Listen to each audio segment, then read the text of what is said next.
Riddle me this.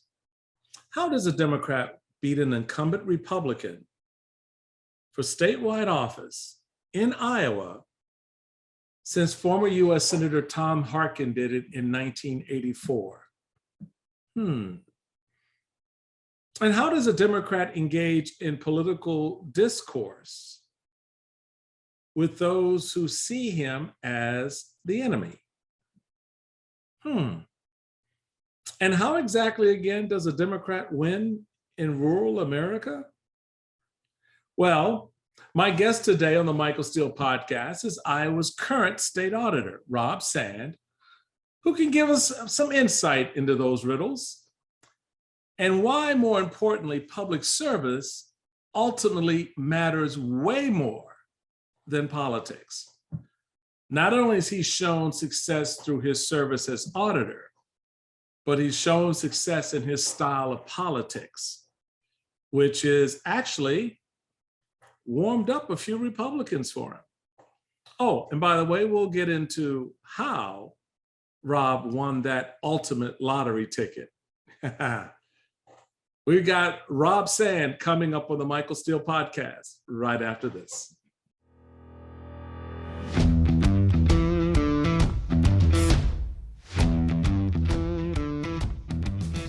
Well, folks, look, I was always like new breed leaders, guys and gals who come out of nowhere, who shake up the system, get people thinking and looking at not just politics, but a whole lot of other things very differently, policy, the country's direction and things like that. And we got that brother with us today, Rob Sand. Man, it's so good to have you on board, brother. I'm glad you're here. I'm excited to be here. Thanks for having me, Michael. I appreciate it. Well, I just want to listen out of the gate because I think people will be curious to know a little bit more about you. Of course, you had that moment where you upset the how can I put it? I guess the lottery sandbox with.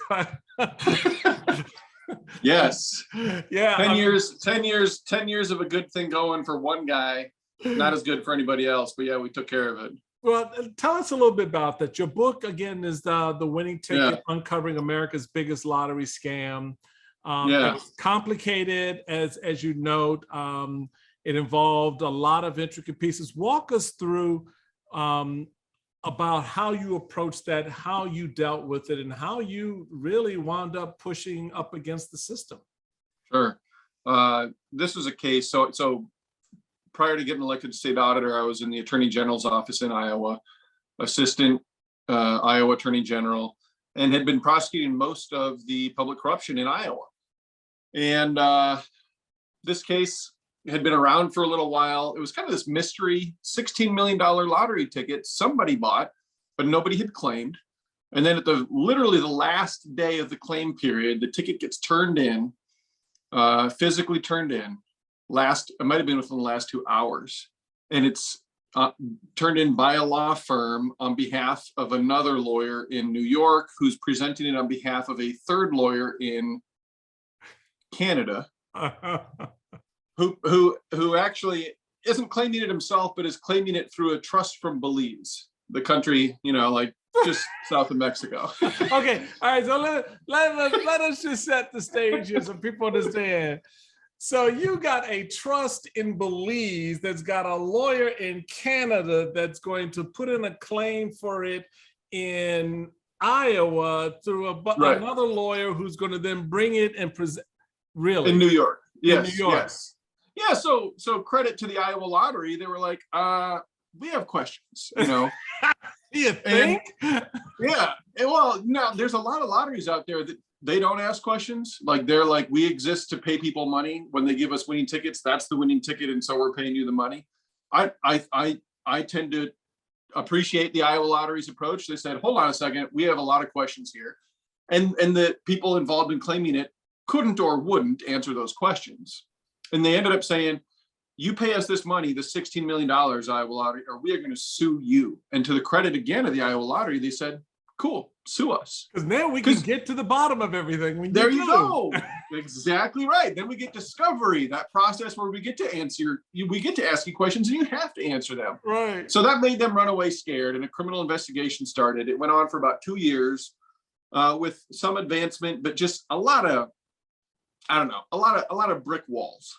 And then my boss was retiring. He handed it to me, and we eventually uncovered what turned out to be the largest lottery rigging scheme in American history, that was started by a good old boy from Texas and his brother, touching Colorado, Wisconsin, Iowa, Kansas, Oklahoma, Texas. I might be leaving one out.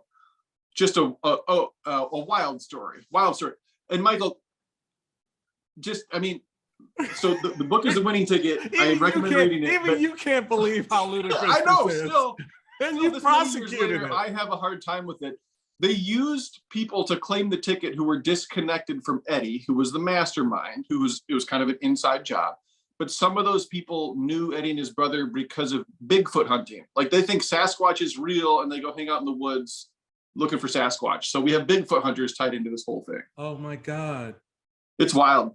That is hysterically wild.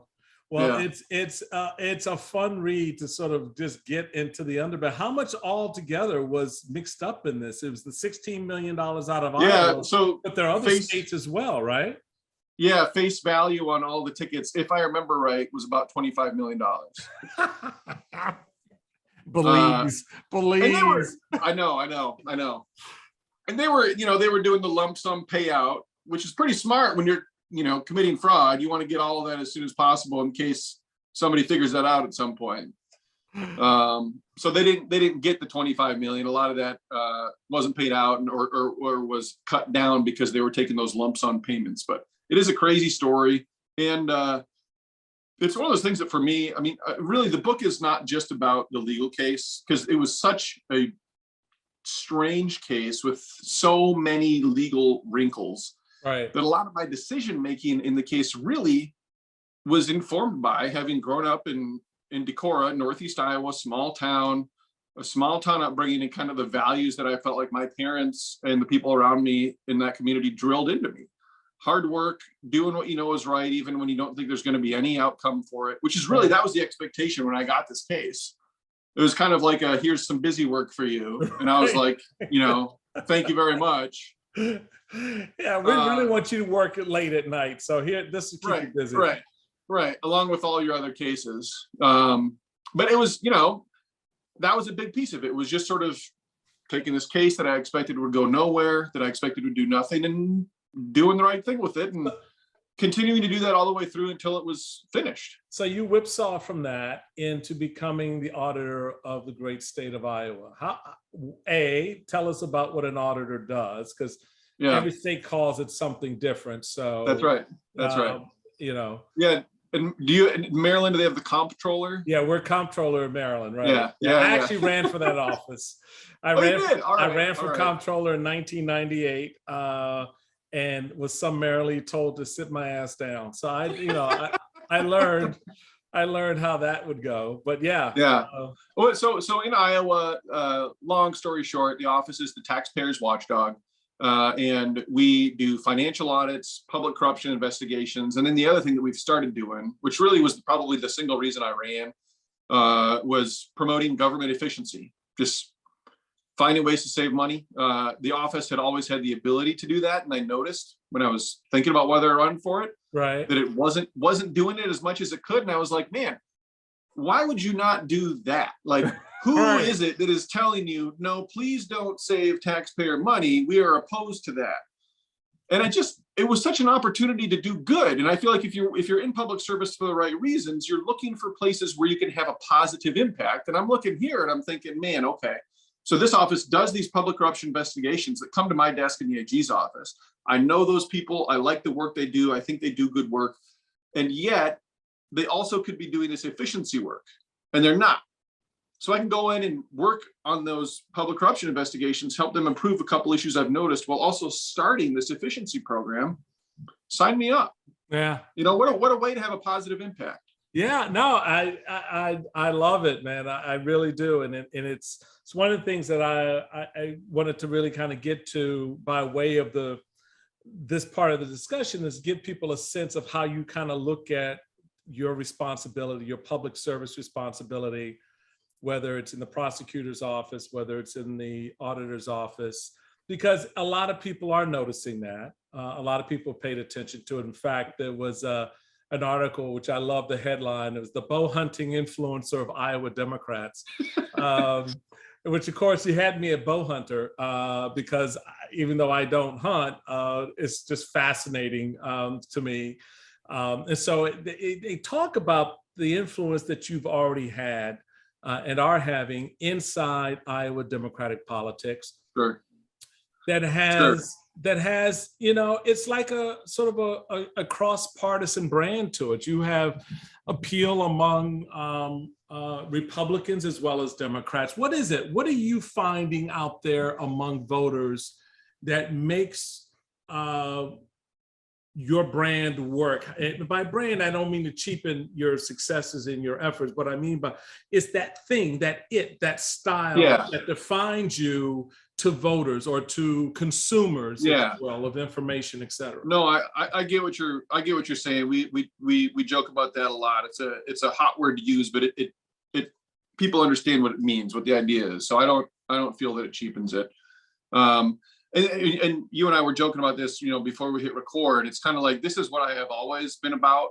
I'm not doing anything different. Right. I was a registered independent when I first registered to vote. I don't like partisan politics. This country's not supposed to have parties. You go down the list, every one of the founders, they had warnings about partisanship being the thing that really could tear this country apart. And we're living that nightmare right now. I mean, these hearings, with everything that's going on in the country, even outside of the January 6th proceedings and what happened on that day, we have way too much partisanship. And what it leads to is people unwilling to do the right thing because the other party may benefit.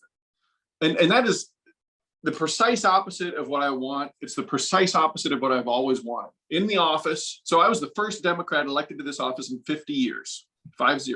Right. I fired nobody. Everyone in that office was hired by a Republican. Many of them contributed to my political opponent, my predecessor in 2018. I promoted some of those people to senior leadership positions. In our senior leadership, we have a Democrat, an independent, and a Republican. I am not interested in having anyone in this state that ever feel like I don't care about them. I don't care about what they think. I don't want to care about what they believe, just because of their political affiliation. Right. But I talk to people, Michael, who are we all talk about the big sort. Democrats are going to more populated areas. The rural areas are becoming more Republican. I talk to people who are in the political minority in their area, both in rural areas and urban areas, who can't get responses from their legislators because their legislators know, I don't have to worry about you. I don't have to cater to you. I don't have to answer your questions. I don't have to give you my time. And there's just something fundamentally wrong with that. We have got to get back to the point. I want to get back to the point where character matters, where service matters, where ideas matter, where just having an R or a D behind your name is something that someday in the future, I know we can be there, where people are like, well, okay, then there's good people in both parties. Right. And what I like about that, and what I noted, and you referenced it as you began answering the question, was you were an independent who registered as a Democrat in Iowa. Right. So the politically easier path to take, given, as you noted, the trend lines in the state, is to, okay, let me just sort of line up with the guys who seemingly have the power, have the numbers, have the influence. And that was my story as a young kid in DC and then in Maryland. It didn't make sense to me because A, it wasn't a natural fit otherwise. And B, okay, so now I got more elbow room to make some noise and to try to show people how to how to approach things a little bit differently than maybe we've seen before, maybe we're used to. And I think the country's hungry for those kinds of leaders, those folks who are willing to risk their position, their station for them, who are willing to risk their reelection for them. And it's that kind of leadership, I think, particularly on the heels of what we've seen and now know and learning more about from January 6th, that Americans are sort of trying to figure out, well, who is this next generation going to be? Who are these people who are going to help us recover from what happened on January 6th? Yeah. How are you able to engage in political discourse with people whose views are different than yours, whose approach are more, maybe more hardened and more hard line, not just given the role you have as an auditor, but generally in how you've sort of moved in the various roles that you play? Yeah. So I'd go back to a couple things. I mean, number one, my Christian faith is really important to me. We are all God's children. None of us are beyond redemption, right? Right. And every one of us, I think, wants to, in our core, be a part of something that is more meaningful than just living our own lives. And I've always had a curiosity about other people's ideas. I went to Brown for undergrad, university in Providence, Rhode Island, liberal school. I thought that I was not getting a good shake on conservative thought. So I actually built a class on conservative thought at Brown. As you can imagine, that was somewhat controversial. And I do mean somewhat. Just a little bit. I mean, there were many people who appreciated the point. There were some people who did not. Right. But my point was, I'm taking a class on society and inequality, and we're not reading Wealth of Nations or The Theory of Moral Sentiments from Adam Smith. Right. There's all this stuff out there that we're just not even addressing, and I want to get into it. So I found the guy who was literally like the one super conservative newspaper columnist for the Brown Daily Herald, sought him out, said, "Hey, I want to do this class. Will you put it together with me?" After checking to make sure that I was serious, he said, "Absolutely." And it was the best experience I had, because we had this class for a whole semester where we would sit down in a room with a bunch of people who had different political viewpoints and talk about these issues together and come to appreciate others' viewpoints and where they were coming from, as opposed to just having to fight about it. And there were a lot of institutional things that came out of that were really wonderful too. In fact, Heterodox Academy is now, they just hired their first executive director. It's John Tomasi, who was the professor for that class, and who has sort of, and he says this when he talks about it, because of that class, because of that work, it impacted his direction and where he went with his studies as well. Right. So I'm more interested in getting it right than being right. If I am wrong, I want to know. Right. And so I can get it right. Yeah. Right. That's the point. Because I'm not doing anyone any good. I'm not serving the public if I'm out here tromping around pushing for something that isn't actually the right answer, isn't actually the right policy. Right. And in order to do that, if you genuinely feel that way, if you're genuinely interested in evidence-based politics, you have to be considering and hearing all points of view. And to consider and hear all points of view, you got to take them seriously. You hit on a number of points, particularly given when you're talking about the fuller expression of political thinking and ideas that, and a lot of conservatives, and I try to explain certainly to a lot of my more progressive friends, why a lot of conservatives, myself included at times, look at things through a lens and come at it from a different angle, because oftentimes we don't see ourselves represented in that discussion. So there's a natural backlash to that after a fashion, where you just feel, oh, okay, you just don't want us to be a part of it at all. So then you have this natural reaction that is hard the other way, which we're now seeing expressed. And once that catches on and has hold and grip to it, it becomes more entrenched, more difficult to deal with, and ultimately metastasizes in a way that gives birth to something called Trumpism.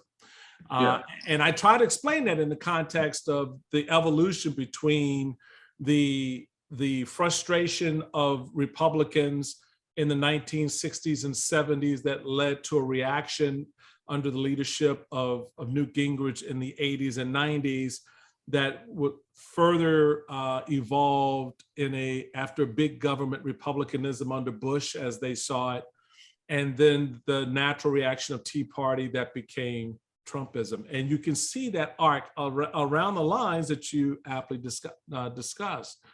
How do you then see, you're up for re-election this year, correct? Yeah. So how do you see the electorate going into this fall? You're a Democrat in a state that has very strong red tendencies.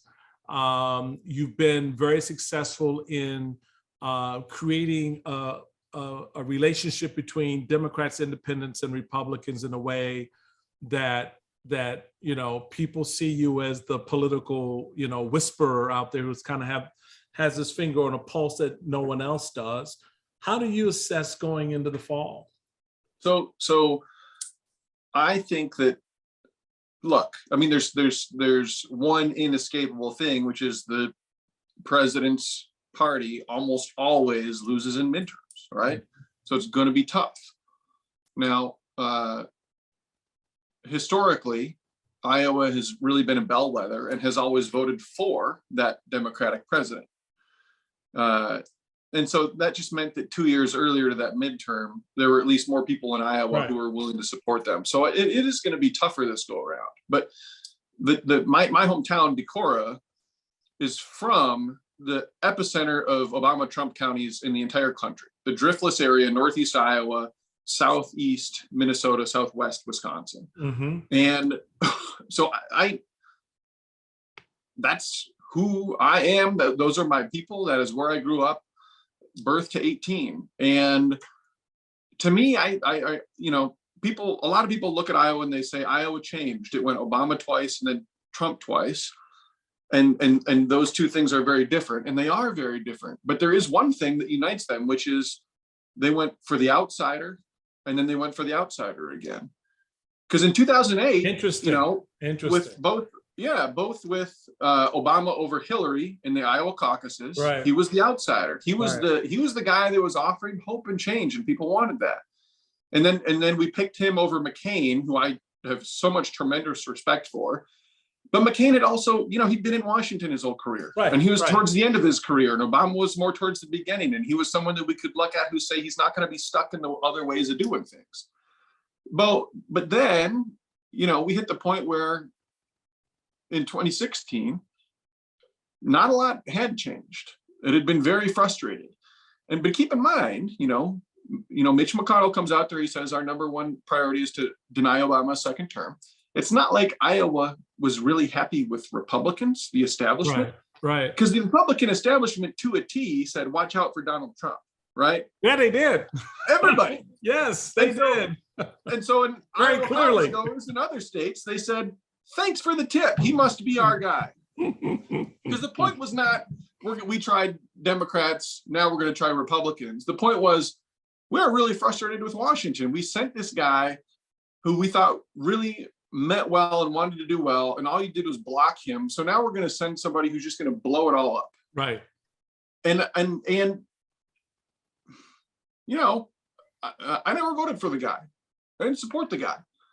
But there is a line in that sort of anti-establishment, sick of politics as usual tendency for many Iowans, not all, but many, that runs through my politics as well, where I look at things and I constantly, I'm frustrated with not just with partisanship, but with corruption. I was a public corruption prosecutor. I prosecuted Democrats and Republicans. And so I look at stuff like this, and I know for the people who do have a chance, who do get to know me, I think my politics are a good fit for most Iowans once they listen to them and they understand what they are. We're having a great conversation with my new buddy, Rob Sand. Like this guy, folks. I like him.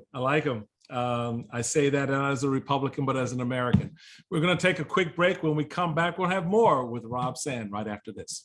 Welcome back, everybody, to the Michael Steele Podcast. We're sitting here, we're jawboning with my new buddy, Rob Sand. I hope that doesn't get you in trouble. No, it shouldn't, because if people know me well, they'll know. Yeah, he'll listen to anybody. He'll jawbone with anybody. There you go. So I want to pick up a little bit where we left off, and that is in the space that you find yourself going into a challenging election cycle, but feeling good about it because your politics aligns in large measure with where people are, and that's where you've always tried to operate in your public service. Very much, I can identify that with that, but I also know what that danger can be like in the 2006 cycle for me when I ran for the U.S. Senate. And how challenging the larger political ecosystem can make what on paper and in many ways obvious to everyone, a good fit politically for voters can make that a little bit more bumpy. So it does really speak to how you approach winning elections in rural America, and how you tap into those values, and how people see themselves reflected, not just in your values, but in how you lead. How has that felt for you? And do you want people to know that that's an authentic side of who you are at the end of the day? That, yeah, being an auditor is a manifestation of public service. Being a prosecutor was a manifestation of public service. But at the end of the day, I'm like you and your grandma and your granddad who's concerned about these things. Yeah.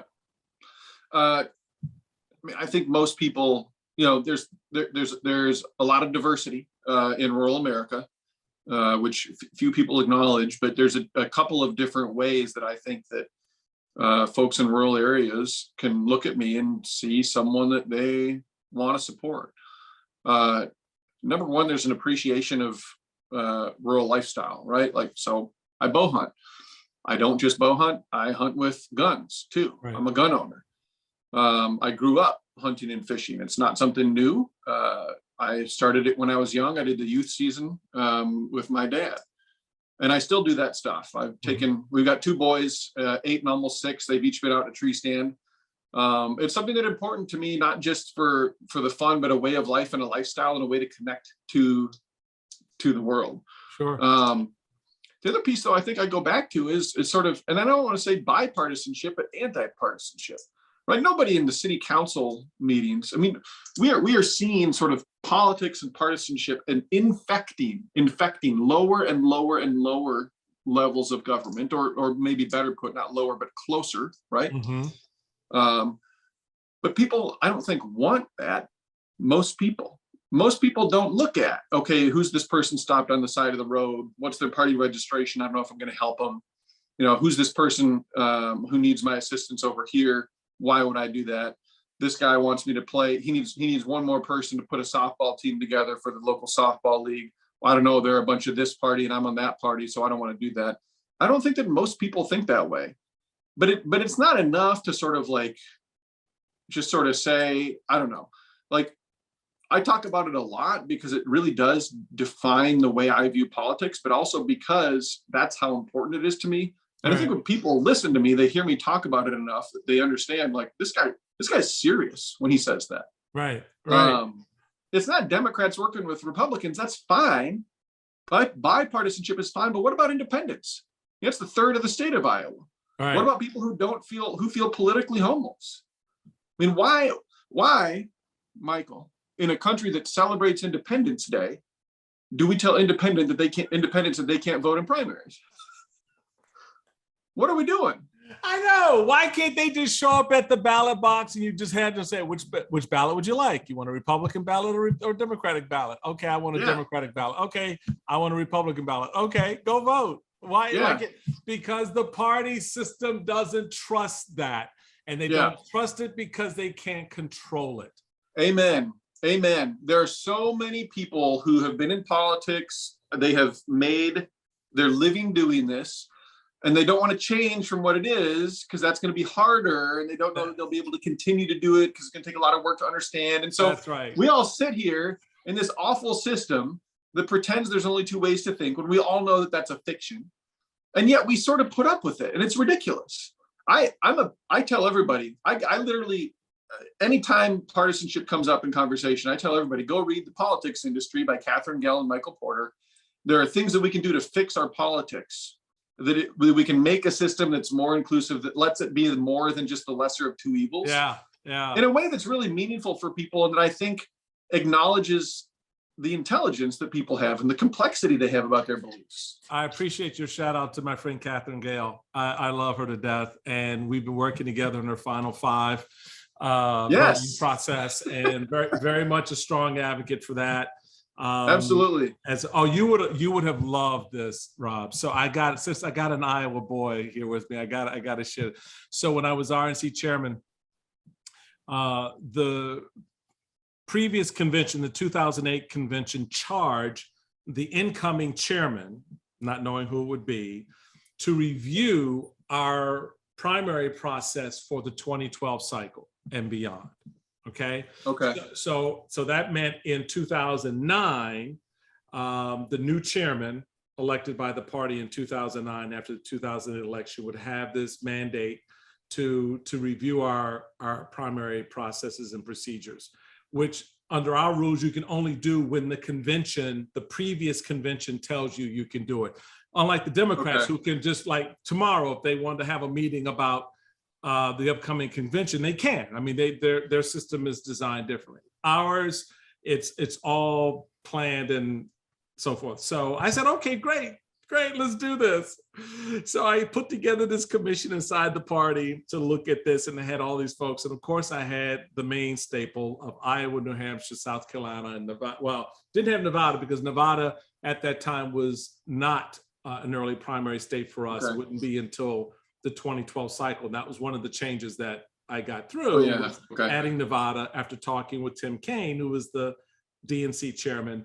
They had Nevada. We had 3 states, they had 4. So I wanted, I'm a Libra, I want things balanced. So we got that worked out. So I had recommended, why is Iowa the first state to go in the presidential cycle? Well, Lord have mercy. You would have thought I told them this was like King Herod and the killing of the innocents. They were, oh my God, it was hysterical. And it was such a protection of the process, in my view, without observation of how the country's changing, where the demographics were shifting and creating balance in the universe. And it just sort of set the tone for where I was going to go with the RNC and how much fun I was going to have going there. But it really does get to your point about how the systems, both Democratic and Republican, are set up in a way to protect the status quo. When you have leaders emerging now, whether they are young leaders like David Hogg in the gun reform space, or young leaders like yourself in the Democratic Party, or young leaders like Adam Kinzinger in the Republican Party, who are willing to engage the established order of things, not to blow it up, but to make it better, reform it, to make it more inclusive, to make it more opportunistic. How has that part of your journey been? Are you getting blowback from Democrats because your style is a little bit more maverick, a little bit more, hey, Republicans aren't my enemies. They may be my opponents, but they're not my enemy.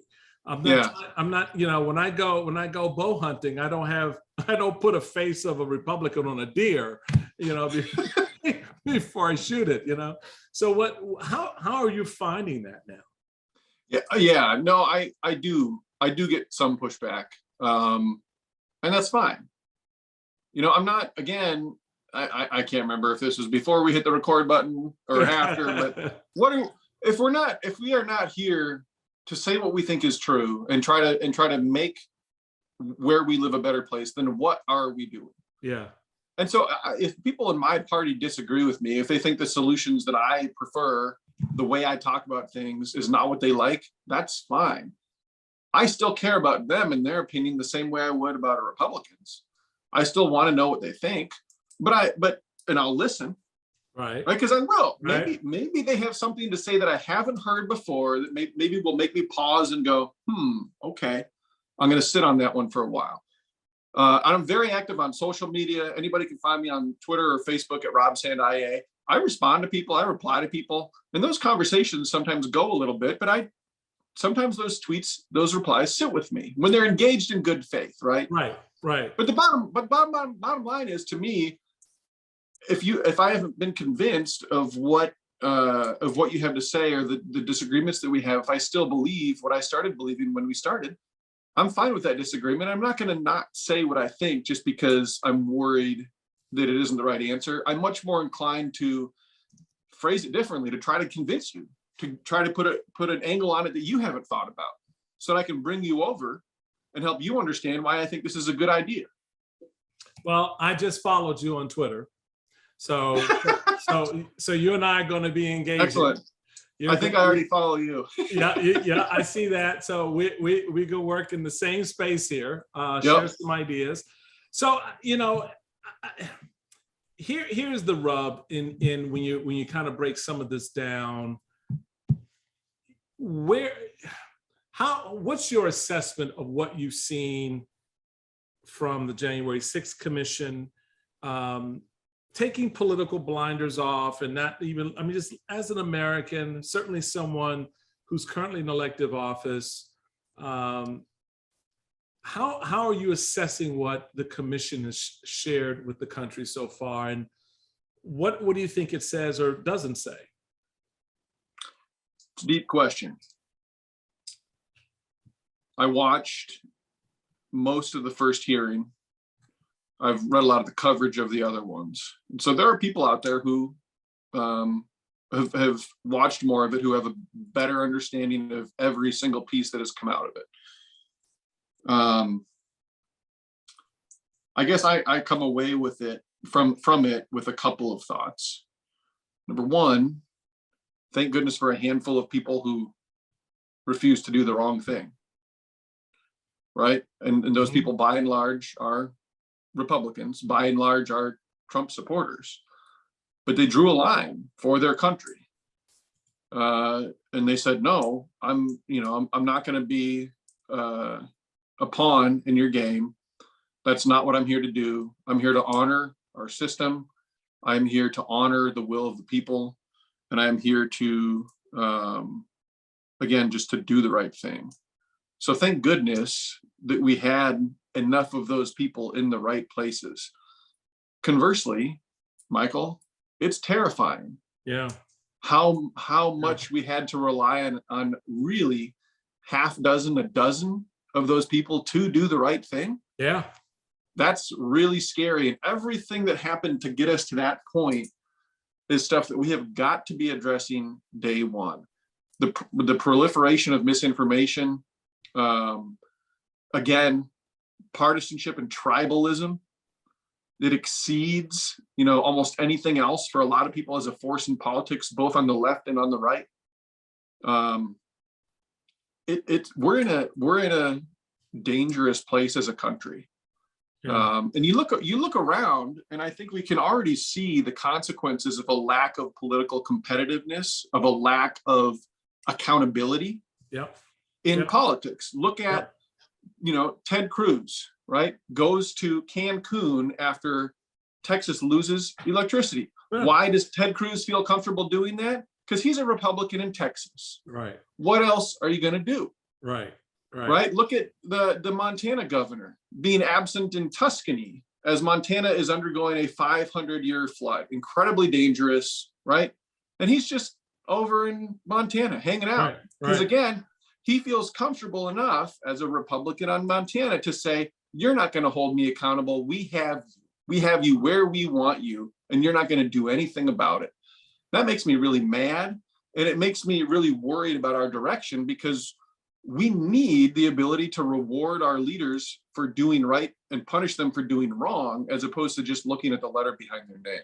That piece, that last point is for me, one of the hallmarks of what we saw today in the fourth hearing, which brought out a conversation with a number of the election officials, secretaries of state, including Brad Raffensperger, but more importantly, the two women, Shay Moss and her mom, who were election officials, and how vilified they were as citizen leaders.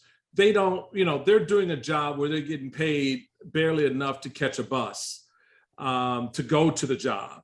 But they do it, as Miss Moss said, she did it because it was part of how she was raised by her grandmother and her mom to be engaged that way. And yet, as they noted, as her mom noted, do you know what it's like to have the president of the United States to come after you personally? Yeah. Vilify you. That to me was such a powerful moment. And it really speaks to what you were just saying about accountability and responsibility of our public leaders, to be mindful of why they're in the jobs they're in, who they're there to serve. But even just as important, what we as citizens must do when they lose sight of that. I've been preaching for a long time now. We'll not lose an ounce of sleep if the American people voted out every last single Republican in the House. Would not lose a moment's sleep. Why? Because at some point we've got to be held accountable. I'm held. Everyone wants me to account for everything the Tea Party did when I was chairman. And I'm like, yeah, I did. I shut it down. I said, we ain't doing crazy witch stuff. We not doing this, this crazy crap out here about Obama being a Muslim or being from Africa. Yeah. I was out publicly saying the Southern strategy is over. We're not playing to white nationalism and white racism. We're not doing it, right? So I've tried to do that in the time that I was given, but it is so disheartening to see so many now just say, screw it. We don't need to do that because of exactly what you just said, because I'm a Republican and fill in the blank. I'm a Republican from Texas. I'm a Republican from Montana. I'm a Republican from Florida.